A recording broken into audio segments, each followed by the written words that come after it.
출애굽기 14장 15절부터의 말씀입니다. 여호와께서 모세에게 이르시되 너는 어찌하여 내게 부르짖느뇨? 이스라엘 자손을 명하여 앞으로 나가게 하고 지팡이를 들고 손을 바다 위로 내밀어 그곳으로 갈라지게 하라. 이스라엘 자손이 바다 가운데 육지로 행하리라. 내가 애굽 사람들의 마음을 강팍케 할 것인즉 그들이 그 뒤를 따라 들어갈 것이라.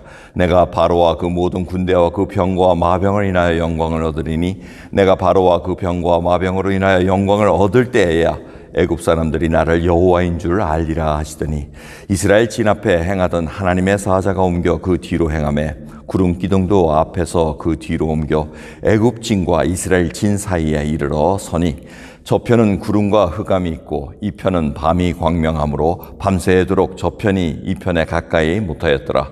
모세가 바다 위로 손을 내어민데 여호와께서 큰 동풍으로 밤새도록 바닷물을 물러가게 하시니 물이 갈라져 바다가 마른 땅이 된지라.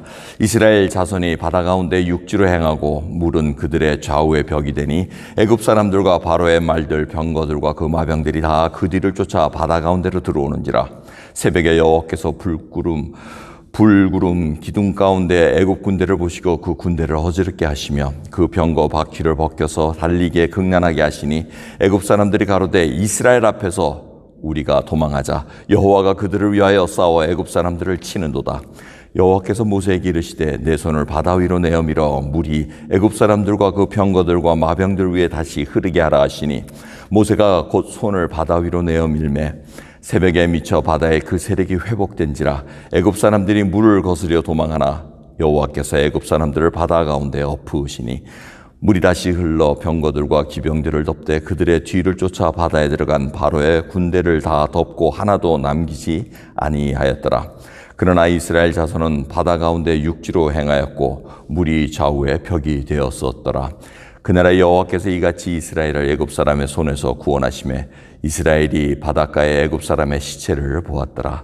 이스라엘이 여호와께서 애굽 사람들에게 베푸신 큰 일을 보았으므로 백성이 여호와를 경외하며 여호와와 그 종 모세를 믿었더라. 아멘. 홍해를 건너는 그 사건을 저희들이 오늘 듣습니다. 바로 군대가 강팍해져서 다시 잡으려고 쫓아옵니다. 근데 오늘 본 말씀을 보면, 어저께까지 말씀을 보면 모세가 가만히 있어라, 두려워하지 말라까지 했는데 그 다음에 지시가 하나님으로부터 없었습니다. 그래서 15절을 보시면 모세가 하나님께 막 부르짖었다는 겁니다. 그러니까 하나님께서 뭐라 그러십니까? 야, 그만 cry out, 그만 부르짖고 지금 백성들 앞으로 나가게 하고 지팡이를 들어서 바다를 향해 내밀라. 그러면 갈라질 거라. 이렇게 얘기합니다. 오늘 이 말씀을 통해서 우리가 생각해야 될 것은 하나님께서 지시를 한꺼번에 자세하게 다 안 알려주신다는 겁니다. 미리 알려주시면 좋잖아요. 딱 해가지고 야, 이런 일이 있을 테니까 이 또한 이렇게 하고 이렇게 하고 그 얘기를 다 안 하십니다. 하나님께 부르짖을 때 하나님께서 잠깐 그만 부르짖고 지금 네가 믿음으로 행동해야 될 건 무엇인가 지금 알려주십니다. 기도하는 거 중요합니다. 기도하면서 하나님의 뜻에 맞춰서 순종하고 행동으로 옮기는 것도 굉장히 중요합니다. 그래서 지팡이를 들어서 바다를 가르게 만듭니다. 닿는 것도 하나님의 지시였습니다. 또 멍하게 이렇게 다 보고 있었습니다. 막 군대가 쫓아오고 병거의 말들이 수레가 막 바퀴가 빠지고 막 이런 어수선한 상관을 다 보고 있었습니다. 모세는 어떻게 해야 될지를 그 다음에 하나님의 지시를 기다립니다. 그래서 하나님께서 뭐라 그러십니까? 다시 바다를 덮게 하라 하고 이렇게 명령을 내리십니다. 그래서 저희들이 이 하나님의 세세한 지시 하나하나를 하나님께 순종하고 들어야 된다는 걸 우리가 잘 기억하고 있어야 됩니다. 이 애국 군대는 쫓아 들어갑니다. 딱딱한 땅이 마른 땅이 됐다는 것은 백성들이 잘 걸어가게, 여러분 바닷물이 이렇게 쫙 흩어지면은 그 다음에 이렇게 딱딱하지가 않습니다. 근데 하나님께서는 백성들이 잘 건너가게 모든 걸 딱딱하게 만들어 놓으십니다.